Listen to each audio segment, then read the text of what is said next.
Registramos os nossos parceiros para a realização deste workshop PPP Investindo no Futuro.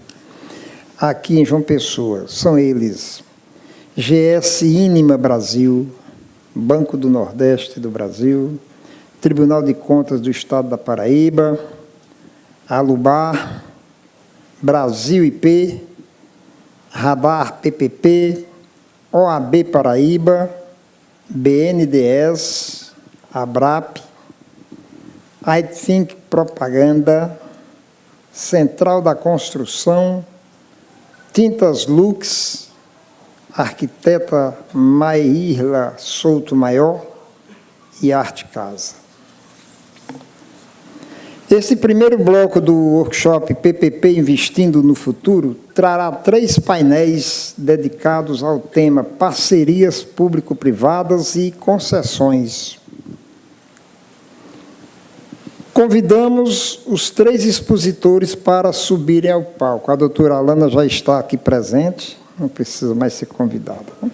Convidamos o senhor Leonardo Castelo Branco, analista de investimento do BNDES.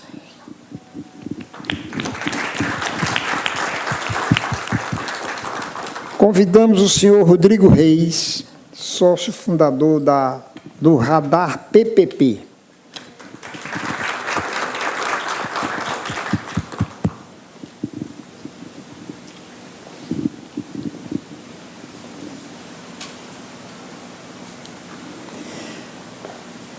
Lembramos a todos os presentes que, ao longo das exposições, os senhores e senhoras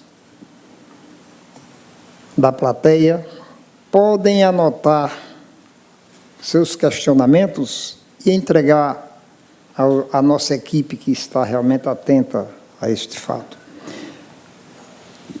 para a seleção e leitura ao final do bloco. Para o primeiro painel, passamos a palavra para a advogada doutora Alana Carvalho.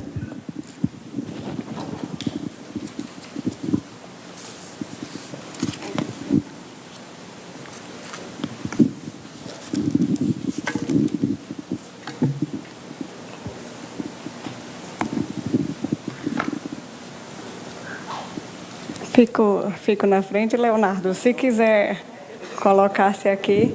Bem, inicialmente, deixe-nos contextualizar um pouco da origem desse workshop PPP, Investindo no Futuro, ou as parcerias público-privadas como estratégia de investimento em infraestrutura e na melhoria dos serviços públicos.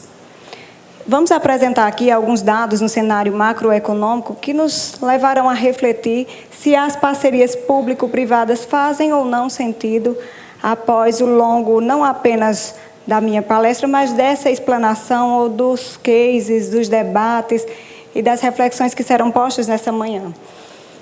O primeiro dado nos diz: métodos de aquisições públicas de bens e serviços são deficitários. Gasto público com despesas primárias já superou o PIB. Constatada queda de receitas. Dívida pública consome mais de 73% do PIB em 2017. Investimento em infraestrutura não chega a 2,5% do PIB brasileiro. Nós colocamos aqui como matérias de um jornal fictício, mas todos esses dados foram extraídos de uma publicação oficial pelo Banco Mundial. Deixa eu voltar aqui. Um ajuste justo, análise da eficiência e equidade do gasto público no Brasil, publicação essa que tornara-se pública em novembro do ano passado, quando então foi um estudo solicitado ou encomendado pelo próprio governo federal para subsidiar a análise em alterações ou investimentos e adequações necessárias na sua estrutura como um todo. E aí nos leva a uma série de questionamentos. Como alavancar a infraestrutura se hoje nós temos menos de 2,5% do PIB investindo na disposição de infraestrutura e de serviços. Os estudos apontam que para que um país saia da estagnação, como nós temos vivenciado nos últimos anos, seria necessário um investimento mínimo de 5%. Nós hoje não conseguimos chegar a 2,5% do PIB. Somente as despesas primárias já consomem o PIB do nosso país. Enfim, tantos outros dados que nós já passamos apenas nos levam há uma conclusão que eles chegaram, que não é desconhecida ou não é estranha a nenhum dos brasileiros, que não precisa ter cursado economia ou entender dessa conjuntura macroeconômica. Governos gastam mais do que podem.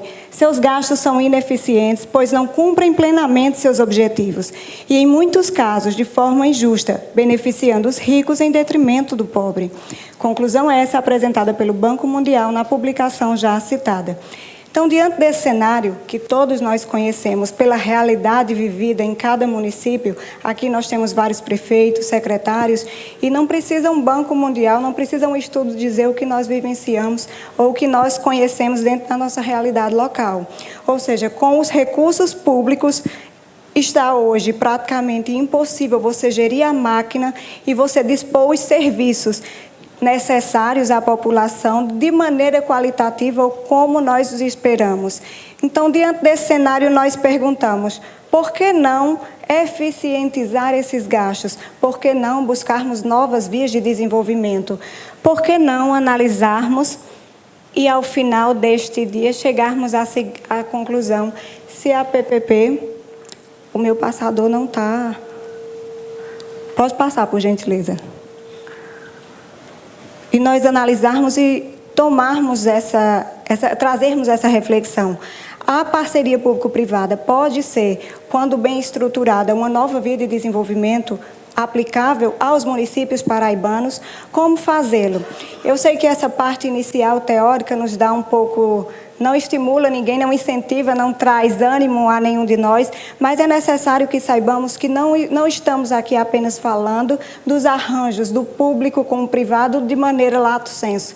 Mas nós aqui, o objetivo dessa manhã é propor um pouco, é apresentar um pouco do instrumento que é a parceria público-privada nos termos da Lei 11.079 de 2004, para que nós possamos entender, e aí nós tentamos estruturar o evento trazendo uma abordagem que fará com que você reflita como eu posso fazer. Isso funciona, então primeiro tem um aspecto legal que precisa ser atendido, e aí nós vamos transcorrer ou discorrer um pouco a respeito.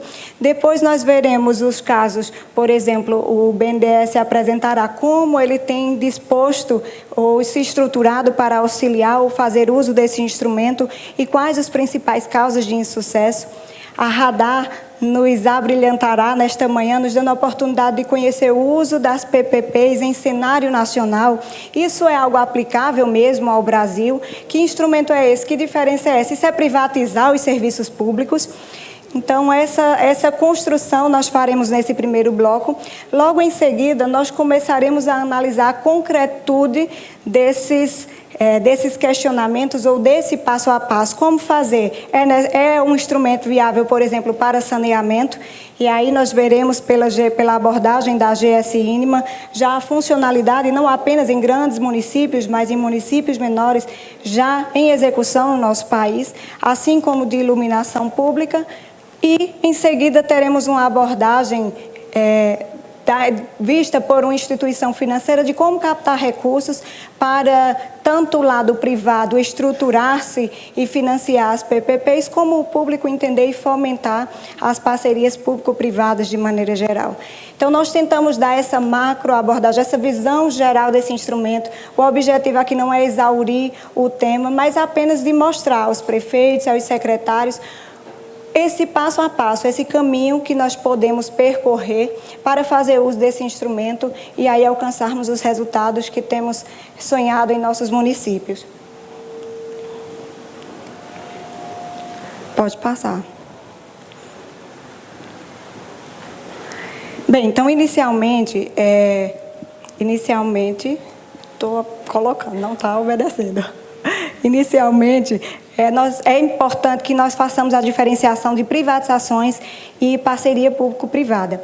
Nós idealizamos o primeiro workshop PPP, Investindo no Futuro, em Campina Grande, e André acompanhou isso de perto em dezembro do ano passado, porque ao propormos uma atualização legislativa à Câmara, na ocasião, houve uma mobilização das associações e sindicatos colocando ou expondo à sociedade que agora os serviços públicos essenciais estariam sendo tirados do público, que o pobrezinho, o coitadinho, o cidadão de baixa renda não ia mais ter acesso àqueles serviços de forma gratuita.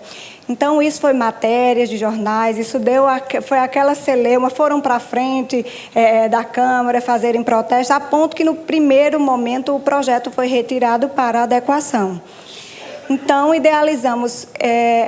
Por que esse questionamento todo? De fato, pensam que será uma transferência desses serviços à iniciativa privada, e ainda que o fosse sem nenhuma regulação. Então, nós idealizamos esse primeiro momento para elucidar essas questões iniciais e fazer a primeira diferença. Parceria público-privada não é privatização.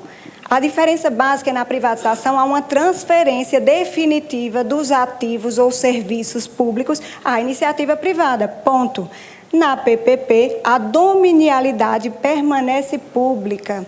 É um instrumento em que você vai transferir a execução, a operação, à iniciativa privada com uma série de critérios por um lapso de tempo determinado, e ele será remunerado mediante o desempenho disposto contratualmente, bem como havendo um compartilhamento de riscos. Então, é um instrumento diverso e que permite que os municípios usem tal instrumento, disponibilizem o serviço de forma qualitativa, e esse é um grande ganho, porque você está contratando ali resultado e não meio e não a obra apenas, mas você pode dispor, eu quero esses índices alcançados para que o privado possa então ter essa remuneração.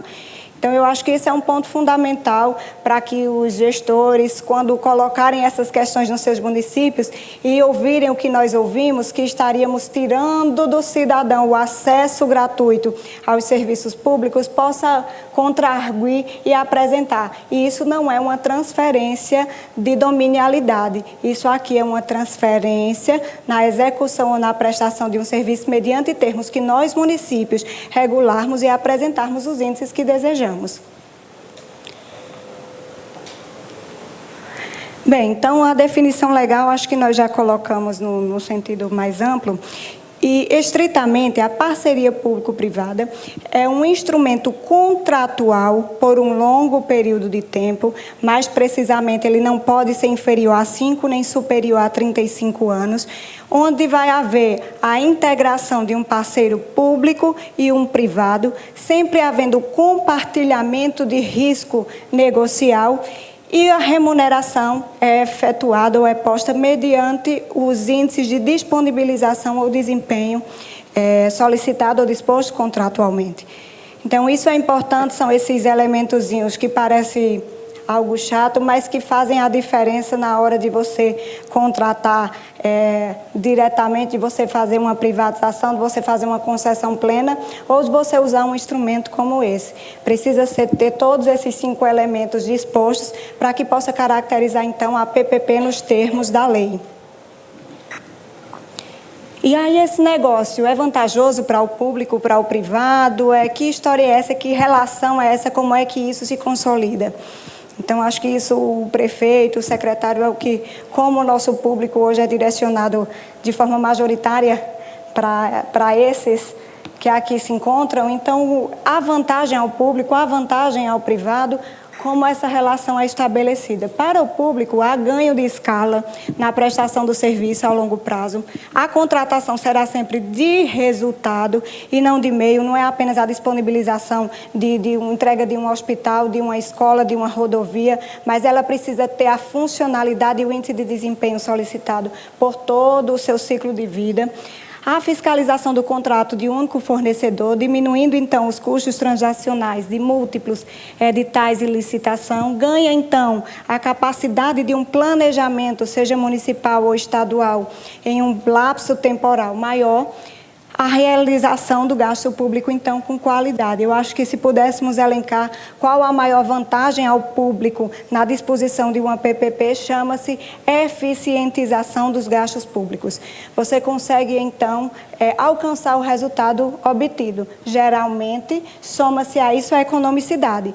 Mas nem sempre esse será o principal elemento. Quando tivermos a eficientização assegurada na prestação de serviços, nós teremos, então, alcançado o maior bem para a coletividade. E ao privado, vale a pena? Nós temos aqui alguns empresários do setor que, se não fosse uma relação que de fato valesse a pena, eles não estariam aqui mostrando os cases exitosos já em funcionamento no nosso país. Então, vale a pena, porque traz um fluxo estável de receita a longo prazo, há um incentivo maior para a prestação de serviço com qualidade, uma vez que ele vai manter, uma vez que ele vai ter que dar continuidade e a efetividade desse serviço disposto a um longo período de tempo, ele, obviamente, vai construir com as melhores práticas e usando os melhores instrumentos. Então, ele não vai colocar qualquer material que daqui a 3 ou 6 meses a estrada vai estar esburacada novamente, porque vai terminar sobrando para ele mesmo, que terá que segurar e manter a rodovia, por exemplo, por um período médio de 20 anos. Então, a integração da prestação do serviço, a maior eficiência e a flexibilidade na prestação do serviço e há garantias também que são fornecidas pelo público. Ninguém entraria num negócio, nenhum investidor entraria num negócio se não tivesse garantia da efetividade dessa relação. Isso é natural. Enfim, eu estou tentando adiantar. Eu estou vendo as plaquinhas aqui, eu sei que é muita questão conceitual, mas o nosso objetivo maior é dizer, olha, nós precisamos ter alguns elementos, observar, e o município, ao final, dizer, eu quero, isso é viável para mim, então eu preciso me instrumentar, eu preciso adequar a essa realidade para poder utilizar desse instrumento. Então, a concessão da PPP é, na realidade, uma modalidade de concessão. Não é a concessão plena ou a concessão comum da 8987, que nós conhecemos, mas são modalidades de concessão, seja ela uma concessão administrativa ou patrocinada.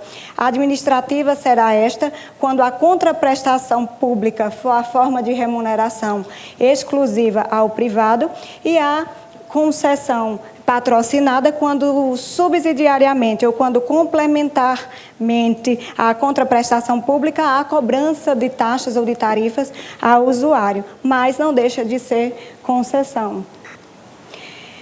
Aqui está apenas para quem de fato quiser estudar um pouquinho. Eu sei que nós temos advogados no público e aprofundar o que dispõe a legislação, como é que eu posso saber se o que eu estou fazendo no meu município, se o arranjo que eu estou fazendo com um privado, se é uma PPP ou não. Nós temos aqui os elementos e a disposição federal regulatória, a 89 e a 87 é a... Deixa eu voltar. É a de concessões. A lei que regulamenta central é a 11.079 de 2004. Foi regulamentada através do decreto 8428 de 2015, estabelecendo o procedimento de manifestação de interesse, ou seja, como é que eu tenho que fazer na elaboração de um procedimento de manifestação de interesse. Então, esses elementos estarão dispostos nessa lei. E aí nós temos, eu coloquei embaixo intencionalmente, 2 alterações que trazem novidades, principalmente aos municípios menores, que possibilitam, então, o uso desse instrumento, que é a Lei 13.529 e o Decreto 9217. Basicamente, eles tratam 2 pontos fundamentais que modificam as PPPs. Primeiro é a disposição do valor. Anteriormente a 4 de dezembro de 2017, para contratar uma PPP era necessário um valor mínimo de 20 milhões do contrato. Você pode achar que é muito valor pela arrecadação do seu município, mas vendo 20 milhões ao longo de 20 ou 30 anos, não é algo impraticável aos municípios brasileiros, aos municípios paraibanos. E com o advento dessa nova lei, reduziu de 20 para 10 milhões a contratação das PPPs. Eu já estou vendo que eu só tenho 5 minutos, então deixa eu avançar. Além disso, instituiu um fundo garantidor que pode dar um subsídio maior na elaboração das PPPs. Apenas a título de conhecimento, nós colocamos aqui, após a edição da legislação federal, os municípios podem regulamentar ou legislar supletivamente, e nós temos já no estado da Paraíba a lei de PPPs, a 8684 de 2008, que teve inclusive uma alteração Agora, em 2012, o percentual, por exemplo, de comprometimento da receita líquida corrente, pela alteração de 2012, passou a ser de 3%, e o decreto 33.249, que regulamenta os PMIs. E aí, deixa eu abrir um parênteses, eu não coloquei aqui, mas e no meu município? É necessário eu ter uma lei específica que disponha do uso das PPPs? Eu preciso de uma lei no meu município para poder fazer uma PPP hoje de iluminação, de saneamento, enfim, de um serviço público que eu precise? Veja bem, via de regra, as normas gerais já foram dispostas em âmbito federal. Agora, o município precisa, até mesmo por força da 11.079, estabelecer, por exemplo, as áreas de serviço público prioritárias que poderão ser objeto de PPP.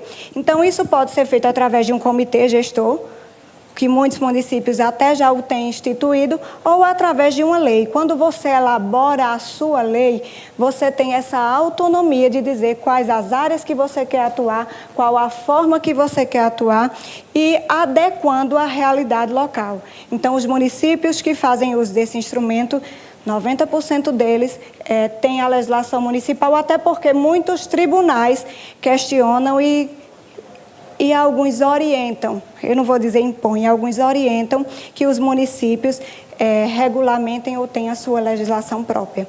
Então, fica a orientação aos municípios. E aí, para a gente não dizer, foi uma das solicitações que Tota me fez, que o Pedro me fez, quando nós estávamos organizando ou estruturando esse evento, para que não ficasse algo teórico e nós não conseguíssemos apenas montar um evento onde a gente saísse cheio de informação e, ao passar daquela porta, nós não tivéssemos execuibilidade.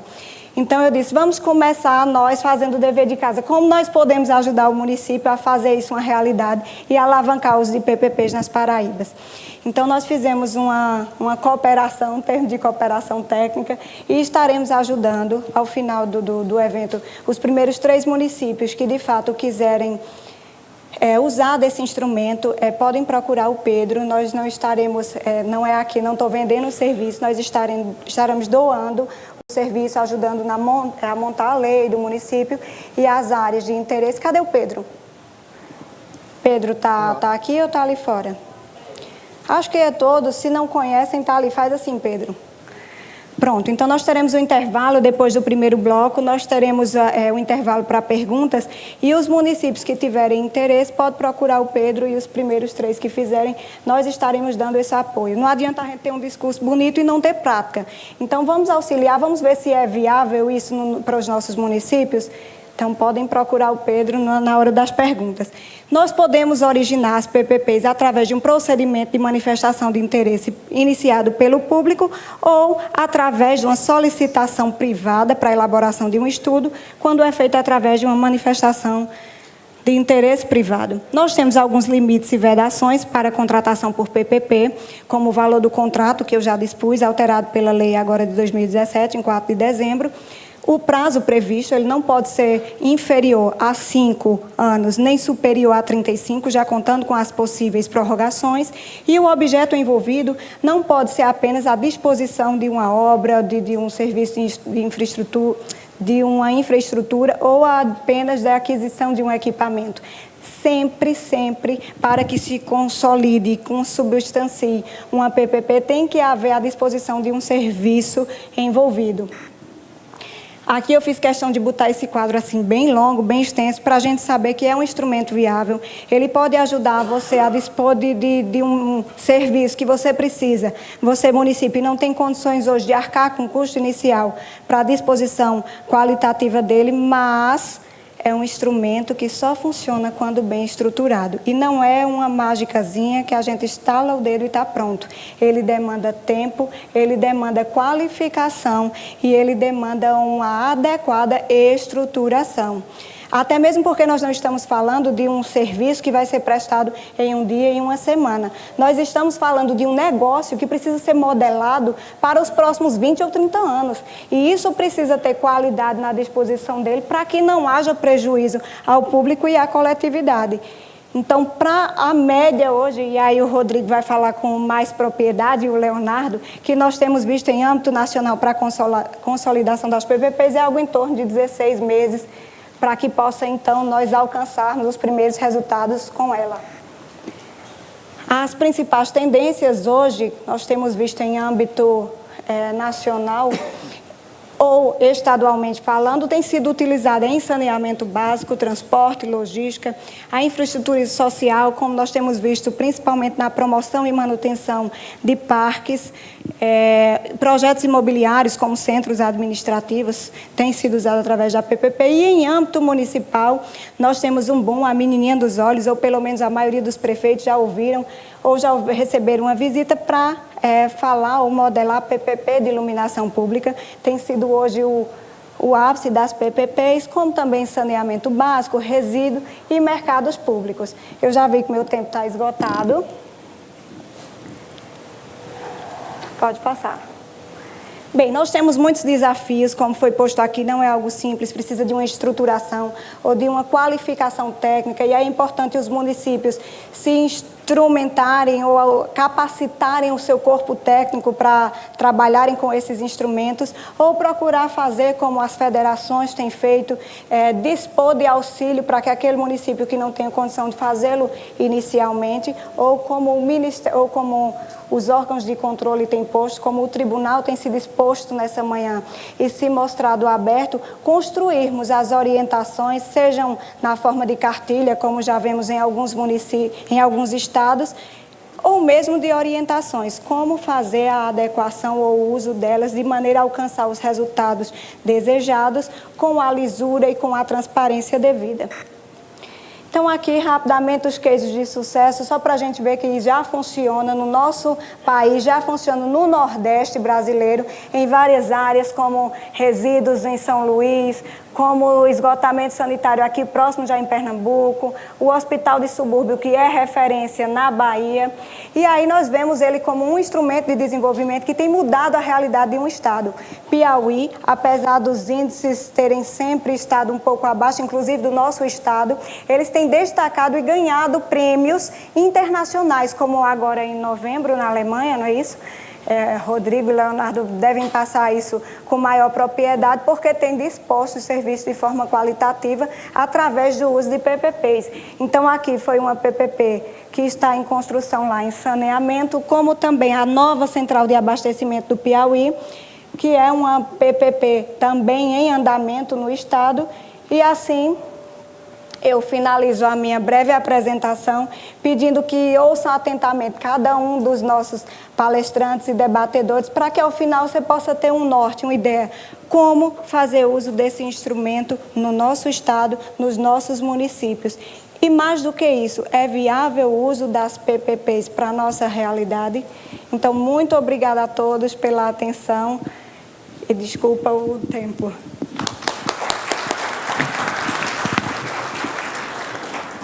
Doutora Alana, eu gostaria de, com a devida vênia, fazer uma ligeira retificação, embora a transparência já esteja mostrando, é sobre a experiência da doutora Alana, né?